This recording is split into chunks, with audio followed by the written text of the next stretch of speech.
ಭಾರತದ ರಾಷ್ಟ್ರೀಯ ಪ್ರಸಾರ ಸೇವೆಯ ಜಾಲಮೂಲ ಅಂದಿನ ಆಲ್ ಇಂಡಿಯಾ ರೇಡಿಯೋ ಅಂದ್ರೆ ಆಕಾಶವಾಣಿ ಇಂದು 90ರ ಹರೆಯದೊಂದಿಗೆ ಮೈದುಂಬಿ ನಿಂತಿದೆ. ಆಕಾಶವಾಣಿ 90ರ ಹೆಜ್ಜೆಗಳನ್ನಿರಿಸಿದರೆ ಆಕಾಶವಾಣಿ ಮಂಗಳೂರು ತನ್ನ ಪ್ರಸಾರ ಸೇವೆಯ 50 ಸಂವತ್ಸರಗಳನ್ನು ಪೂರೈಸುತ್ತಿದೆ. ಆಕಾಶವಾಣಿ ಮಂಗಳೂರು ಕೇಂದ್ರದ ಪ್ರಸಾರ ಯಾನದಲ್ಲಿ ಹಲವಾರು ಅಧಿಕಾರಿಗಳು, ಪ್ರಸಾರ ತಜ್ಞರು ಕರ್ತವ್ಯ ನಿರ್ವಹಿಸಿದ್ದಾರೆ. ಅಂತಹ ಪ್ರಮುಖರಲ್ಲಿ ಒಬ್ಬರು ಇವರು. ಈ ಧ್ವನಿಯನ್ನು ಸ್ವಲ್ಪ ಆಲಿಸಿ. 80ರ ದಶಕದ ಕೇಳುಗರು ನೀವಾಗಿದ್ದಲ್ಲಿ ಈ ಧ್ವನಿಯನ್ನು ಖಂಡಿತವಾಗಿಯೂ ಗುರುತಿಸುತ್ತೀರಿ.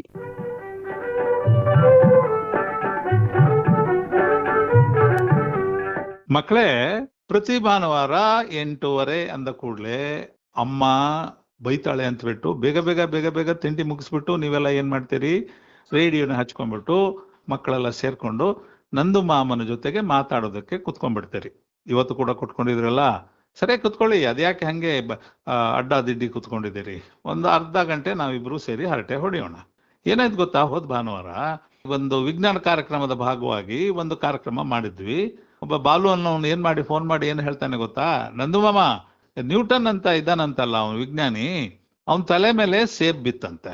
ತಲೆ ಮೇಲೆ ಸೇಬ್ ಬಿದ್ದನ್ ತಗೊಂಡ್ಬಿಟ್ಟು ತಿಂದ್ಬಿಟ್ರೆ ಆಗೋಗಿತ್ತು. ಅದ್ಯಾಕೋ ನೀನು ಹಾಗೆ ಹೇಳ್ತೀಯ ಅಂದ್ರೆ, ಮತ್ತೆ ಅವನದನ್ನ ಸೇಬ್ ಬಿತ್ತು ಅಂತ ಹೇಳ್ಬಿಟ್ಟು ಅದನ್ನೇ ಒಂದು ಥಿಯರಿ ಮಾಡಿ ಸಿದ್ಧಾಂತ ಮಾಡಿ ನಮಗೆಲ್ಲ ಗೋಳೈಕೋತಾ ಇದ್ದಾನೆ. ಅದೇನೋ ಗುರುತ್ವಾಕರ್ಷಣೆ ಸಿದ್ಧಾಂತ ಅಂತೆ, ಅದನ್ನ ನಾವು ಕಲಿಬೇಕಾಗಿ ಬಂದಿದೆ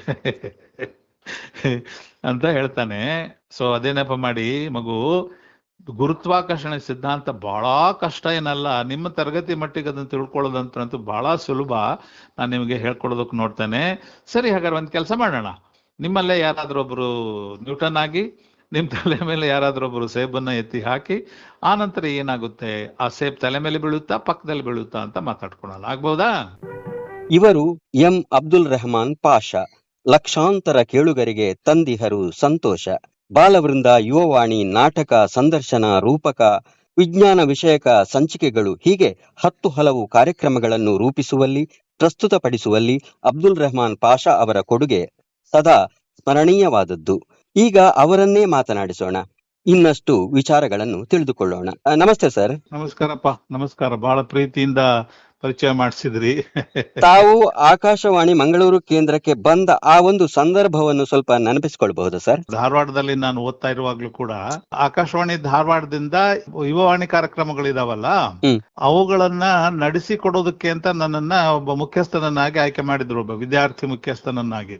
ಆಮೇಲೆ ನಾನು MA ಮುಗಿಸಿ ಮೈಸೂರಿನಲ್ಲಿ central institute of Indian languages ನಲ್ಲಿ ನೌಕರಿ ಮಾಡೋದಕ್ಕೆ ಶುರು ಮಾಡಿದೆ. ಮೈಸೂರು ಆಕಾಶವಾಣಿಯಲ್ಲಿ ಬಸವರಾಜ್ ಅಂತ, ಬಸವರಾಜ್ ಅಂತ ಒಬ್ರು ಸ್ನೇಹಿತರಿದ್ರು. ಅವರು ನನ್ನನ್ನ ಮತ್ತೆ ಅಲ್ಲಿ ಕಾರ್ಯಕ್ರಮ ಕರೆಯೋದಷ್ಟೇ ಅಲ್ಲ, ರೂಪಕಗಳನ್ನ ಮಾಡೋದಕ್ಕೆ, ಸಂದರ್ಶನಗಳನ್ನ ಆಧರಿಸಿದ ಕಾರ್ಯಕ್ರಮಗಳನ್ನ ಮಾಡ್ಲಿಕ್ಕೆ ಹಚ್ಚಿದ್ರು. ಮತ್ತು ನಾಟಕಕ್ಕಾಗಿ ನನ್ನ ಧ್ವನಿ ಪರೀಕ್ಷೆ ಮಾಡಿ B+ ಅಂತ ನನ್ನನ್ನ ಗ್ರೇಡ್ ಮಾಡಿದ್ರು. ಅಲ್ಲಿಯೂ ಕೂಡ ಆಕಾಶವಾಣಿಯ ಅಭಿರುಚಿ ನನಗೆ ಹತ್ಕೊಂಡಿತ್ತು. ಅದರ ನೆಪದಲ್ಲಿ ಸ್ವಲ್ಪ ಮುಕ್ತವಾಗಿ ಮಾತಾಡೋದು, ಜನರನ್ನ ಮಾತಾಡಿಸೋದು, ಸಾಹಿತ್ಯಿಕವಾಗಿ ಯೋಚನೆ ಮಾಡೋದು, ಇದೆಲ್ಲ ಅಭ್ಯಾಸ ಆಗ್ತಾ ಹೋಗಿತ್ತು. ಅದಾದ ನಂತರ ಮತ್ತೆ ಪರಿಚಯ ನನಗೆ ಆಗಿದ್ದು ಅಂದ್ರೆ, ನಾನು ಮತ್ತೆ central institute of Indian languages ಮುಗಿಸಿ ಕನ್ನಡ ಮತ್ತು ಸಂಸ್ಕೃತಿ ಇಲಾಖೆಯಲ್ಲಿ ಸಹಾಯಕ ನಿರ್ದೇಶಕನಾಗಿದ್ದ ಅವಧಿಯಲ್ಲಿ 2 ವರ್ಷ 3 ವರ್ಷ ಆಕಾಶವಾಣಿ ಸಂಪರ್ಕ ಕಡಿಮೆ ಇತ್ತು. ಆದ್ರೂ ಆಕಾಶವಾಣಿ ಸೇರ್ಬೇಕು ಅನ್ನೋ ಕನಸು ಮಾತ್ರ ಇನ್ನು ಹಸಿರಾಗೇ ಇತ್ತು. ನಾನು ಕನ್ನಡ ಮತ್ತು ಸಂಸ್ಕೃತಿ ಇಲಾಖೆಯಲ್ಲಿ 2 ವರ್ಷ ಸಹಾಯಕ ನಿರ್ದೇಶಕನಾಗಿ ಕೆಲಸ ಮಾಡ್ತಾ ಇರುವಾಗ ನನಗೆ UPSC ಮೂಲಕ ಕರೆ ಬಂತು, ಸಂದರ್ಶನಕ್ಕಾಗಿ ಕರೆ ಬಂತು. ಆಕಾಶವಾಣಿಯಲ್ಲಿ ಕಾರ್ಯಕ್ರಮ ನಿರ್ವಾಹಕನಾಗಿ ಸಹಜವಾಗಿನೇ ಹೋದೆ. ಅದೃಷ್ಟಕ್ಕೆ ಅಲ್ಲಿ ನಾನು ಆಯ್ಕೆ ಕೂಡ ಆದೆ. ಮಂಗಳೂರು ಆಕಾಶವಾಣಿಗೆ ನನ್ನ ಪೋಸ್ಟಿಂಗ್ ಆಯ್ತು. ನಾನು ಬೆಂಗಳೂರು ಟ್ರೈ ಮಾಡ್ತಿದ್ದೆ, ಆದ್ರೆ ಬಸವರಾಜ್ ಅವರು ನನ್ನ ಹಿರಿಯರು ಹೇಳಿದ್ರು, ತಮ್ಮ ನೀನು ಬೆಂಗಳೂರು ಟ್ರೈ ಮಾಡ್ತಿದ್ಯಾ, ನಿನಗೆ ಸಿಗುದಿಲ್ಲ, ನಿನಗೆ ಭದ್ರಾವತಿಗೆ ಹಾಕ್ತಾ ಇದ್ದಾರೆ, ಭದ್ರಾವತಿಯಲ್ಲಿ ನಿನ್ನ ಕೌಶಲ್ಯಕ್ಕೆ ಹೆಚ್ಚಿನ ಮನ್ನಣೆ ಸಿಗ್ಲಿಕ್ಕಿಲ್ಲ, ಅದರಿಂದ ನಾನೇ ಹೇಳಿ ನಿನಗೆ ಮಂಗಳೂರಿಗೆ ಹಾಕ್ಸ್ಕೊಂಡ್ಬಿಟ್ಟಿದ್ದೇನೆ, ಸುಮ್ನೆ ಗಂಟು ಮುಟ್ಟಿ ಎತ್ಕೊಂಡ್ಬಿಟ್ಟು ಬಂದ್ಬಿಡು, ನಮ್ಮ ಮನೇಲಿ ಇದ್ಬಿಡು ಅಂದ್ಬಿಟ್ರಪ್ಪ ಬಸವರಾಜ್. ಸರಿ, ಅವ್ರ ಮಾತು ಕೇಳ್ದವನೇ ಮಂಗಳೂರಿಗೆ ಬಂದೆ. 80ರಲ್ಲಿ ಅಲ್ಲಿ ಬಂದೆ. 89ರ ತನಕ ಆಕಾಶವಾಣಿಯಲ್ಲಿ ಇದ್ದೆ. ತಮ್ಮ ಈಗ ನೋಡು, ನಾನು ಪ್ರೋಗ್ರಾಮ್ ಎಕ್ಸಿಕ್ಯೂಟಿವ್, ನೀವೇ ಹೇಳಿದ ಹಾಗೆ ಸುಮಾರು ವಿಭಾಗಗಳನ್ನು ವಹಿಸ್ಕೊಂಡು ಕೆಲಸ ಮಾಡ್ತಾ ಇದ್ದೆ. ಆದ್ರೆ ಸಹಾಯಕರು ಇಲ್ಲ ಅನ್ನೋದು ಕೊರತೆ ಆಗೋದಕ್ಕಿಂತ ಹೆಚ್ಚಾಗಿ ನನಗೆ ನಿಜವಾಗ್ಲೂ ಕೂಡ ಒಂದು ಅನುಕೂಲವಾಗಿ ಪರಿಣಮಿಸ್ತು. ಅದನ್ನು ನಿಮಗೆ ಹೇಳಿದ್ರೆ ಬಹುಶಃ ಅರ್ಥ ಆಗುತ್ತೆ. ಆಗಿನ ಕಾಲದಲ್ಲಿ ಟೇಪ್ಗಳನ್ನ ಬಲ್ಕ್ ಎರೇಜ್ ಮಾಡೋದು ಅಂತ ಹೇಳ್ತಿದ್ವಿ. ಹಳೆ ಪ್ರೋಗ್ರಾಮ್ಗಳನ್ನ ಎರೇಜ್ ಮಾಡಿ ಮತ್ತೆ ಬಳಸೋದು. 5-5 ಇಂಚು ಅಗಲದ ಚಕ್ರಗಳು. ಅದರಿಂದ ಹಿಡಿದು ಪ್ರೋಗ್ರಾಮ್ ಪೂರ್ತಿ ಮುಗಿಸಿ ಕ್ಯೂ ಶೀಟ್ ಅನ್ನ ಹಾಕಿ ಡ್ಯೂಟಿ ಆಫೀಸಿಗೆ ಕೊಡೋವರೆಗೆ ಎಲ್ಲ ಕೆಲಸವನ್ನ ನಾನೇ ಮಾಡ್ತಾ ಇದ್ದೆ. ಆದ್ರೆ ಯಾವತ್ತೂ ಕೂಡ ಇದು ಏನ್ ಕೆಲಸ ಎಲ್ಲ ನಾನೇ ಮಾಡ್ಬೇಕಾಯ್ತಲ್ಲ ಅಂತ ಅನಿಸ್ಲಿಲ್ಲ. ಎಲ್ಲವೂ ನನಗೆ ಬರುತ್ತಲ್ಲ ಅನ್ನೋ ಹೆಮ್ಮೆ ಅಥವಾ ಜಂಬ ಬರ್ತಾ ಹೋಯ್ತು. ಕೆಲಸವನ್ನ ಚೆನ್ನಾಗಿ ಕಲಿಯೋದಕ್ಕೆ ಅವಕಾಶ ಸಿಕ್ತು. ಇದು ನನ್ನ ಆಕಾಶವಾಣಿಗೆ ಸೇರಿದ ಆರಂಭದ ದಿನಗಳ ಕೆಲವು ಸವಿ ನೆನಪುಗಳು. ಈಗ ಬಾನುಲಿ ಮಾಧ್ಯಮಕ್ಕೆ ಸೂಕ್ತವೆನಿಸುವ ಕಾರ್ಯಕ್ರಮಗಳ ಪ್ರಸ್ತುತಿ ನಿರ್ಮಾಣದಲ್ಲಿ ತಮ್ಮ ಪರಿಕಲ್ಪನೆ ಪ್ರಯೋಗಗಳ ಬಗ್ಗೆ ತಿಳಿಸಬಹುದು ಸರ್? ಅದಕ್ಕಿಂತ ಮುಂಚೆ ಸ್ವಲ್ಪ ಬೀದಿ ನಾಟಕ ಅದೆಲ್ಲದರ ಅಭ್ಯಾಸ ಇತ್ತು ನನಗೆ. ಆಮೇಲೆ ನನಗೆ ಸಹಜವಾಗಿನೇ ದೃಶ್ಯ ಮಾಧ್ಯಮದ ಹೆಗ್ಗಳಿಕೆ ಬಗ್ಗೆ, ಅದರ ಅನುಕೂಲದ ಬಗ್ಗೆ ಬಹಳ ಒಂಥರ ಇದು ಇತ್ತು. ಅಂದ್ರೆ ಅದು ಬಹಳ ಅದ್ಭುತವಾದ ಮಾಧ್ಯಮ ಯಾವುದು, ದೃಶ್ಯದಲ್ಲಿ ಧ್ವನಿಯೂ ಇರುತ್ತೆ, ದೃಶ್ಯಮಾನ. ಯಾವಾಗ ನಾನು ಆಕಾಶವಾಣಿಗೆ ಬಂದು ಸೇರಿದ್ನೋ, ದೃಶ್ಯದ ಪರಿಕಲ್ಪನೆನೇ ಬರುದಿಲ್ಲ ಅಂದ್ರೆ ಭೌತಿಕವಾಗಿ ದೃಶ್ಯದ ಪರಿಕಲ್ಪನೆ ಇಲ್ಲ. ಮತ್ತೆ ನಾನು ಬಸವರಾಜ್ ಅವರನ್ನೇ ನೆನ್ಸ್ಕೋಬೇಕು. ಬಹಳ ಒಳ್ಳೆ ಮಾರ್ಗದರ್ಶಕರಾಗಿದ್ರು ನನಗೆ ಅವರು ನನಗೆ ಇದರ ಒಂದು ಸತ್ವ ಅಂತ ಇರ್ತೀವಲ್ಲ, ನನಗೆ ಚಾಲೆಂಜಸ್ ಕೊಡಕ್ ಶುರು ಮಾಡಿದ್ರು. ನನ್ನ ಕೆಲಸವನ್ನ ಅವರು ಮೆಚ್ಕೊಂಡ್ರು, ನನ್ನ ನಿರ್ದೇಶಕರು ರಾಮಚಂದ್ರ ರಾವ್ ಅಂತಿದ್ರು, ಅವರು ಮೆಚ್ಕೊಂಡ್ರು. ಹೆಚ್ಚು ಚಾಲೆಂಜಸ್ ಕೊಡಕ್ ಶುರು ಮಾಡಿದ್ರು. ನಾನು ಕೂಡ ಹಾಗೇನೆ ಹುಡುಕಿ ನನ್ನ ಅಭ್ಯಾಸವೇ ಹಾಗೆ, ಎಲ್ಲಿರ್ತೀನೋ ಅಲ್ಲಿ ಚೆನ್ನಾಗಿ ಕೆಲಸ ಮಾಡ್ಬಿಡೋದು ಅನ್ನೋದು ನನ್ನ ಒಂದು ಫಿಲಾಸಫಿ ಅಂದ್ಕೊಳ್ಳಿ. ಮೊದಲು ಬಂದದ್ದು ಆ ಯುವವಾಣಿಯ ಜೊತೆಗೆ ಜನ ಕಡಿಮೆ ಇದ್ರಲ್ಲ, ಪ್ರೋಗ್ರಾಮ್ ಎಕ್ಸಿಕ್ಯೂಟಿವ್ಸ್ ಕಡಿಮೆ ಇದ್ರು, ಬಾಲವೃಂದ ವಹಿಸ್ಕೊಟ್ರು.